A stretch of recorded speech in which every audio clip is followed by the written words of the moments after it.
Eh bien salut à toutes et à tous, c'est parti pour le deuxième épisode sur la maquette du Battlestar Galactica.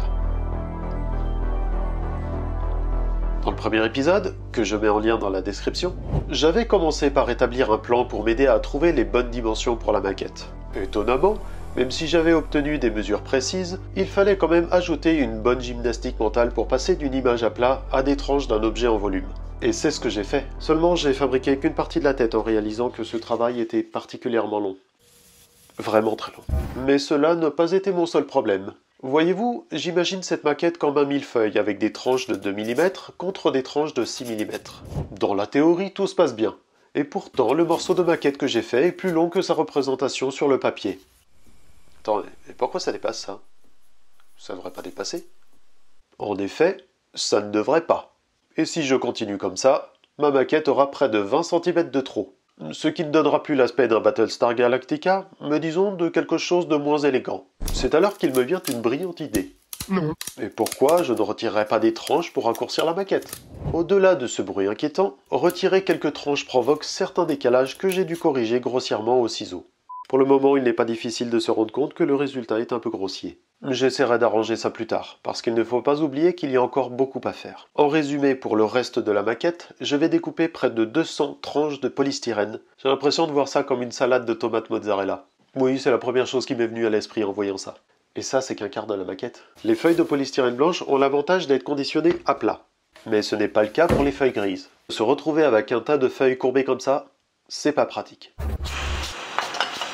Ça marche même pas. Regardez, ça fait des semaines que je l'ai laissé comme ça. Là, je me suis dit, la mousse va finir par prendre la forme. Bon, on voit que c'est encore un petit peu courbe ici, mais ça va le faire. Regardons. Eh ben non, c'est de la merde.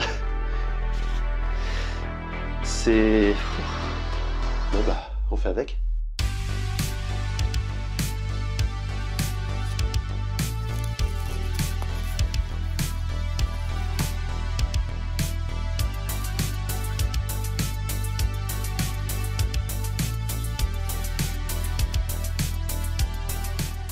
Pour ce qui est du collage, il me faut 24 heures pour que chaque morceau sèche correctement.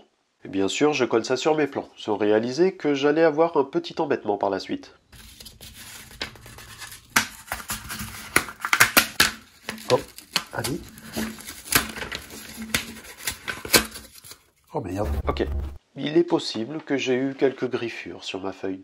J'aimerais maintenant aborder un autre point. Dans la série Battlestar Galactica des années 70, je me rappelle que les croiseurs de combat étaient tous basés sur le même modèle avec un commandement à l'avant, les pièces de vie au centre et les moteurs à l'arrière. Mais pour ce qui est des chasseurs de combat, sans doute pour ne pas trop copier un truc qui parlait de guerre des étoiles,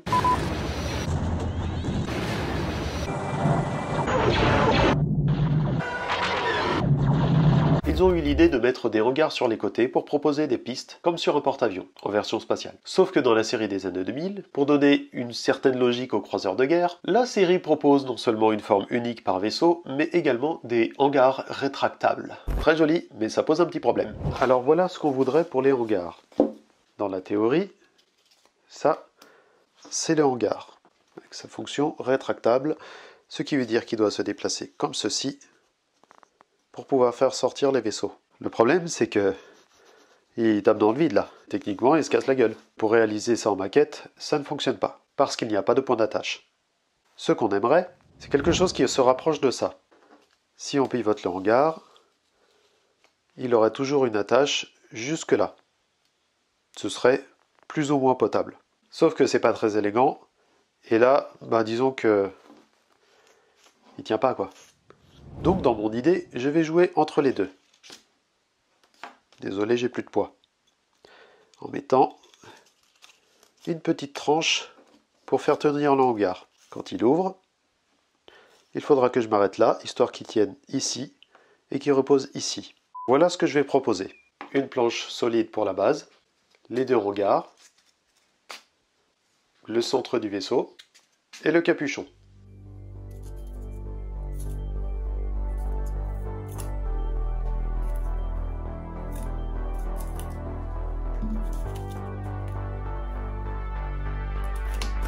Et voilà ce que ça donne une fois assemblé.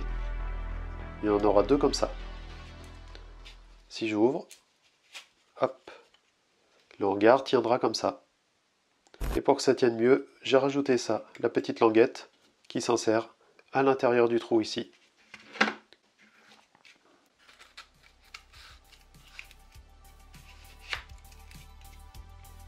Et maintenant, j'ai plus qu'à tout remettre dans l'ordre pour voir si je n'ai rien oublié.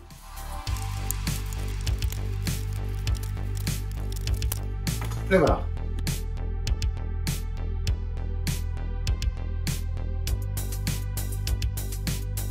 J'avoue que pour le moment, ça ressemble à un serpent crevé, mais je suis certain qu'une fois assemblé, ça commencera à avoir de la gueule. Bien, maintenant j'ai plus qu'à attendre 24 heures pour coller chaque pièce entre elles.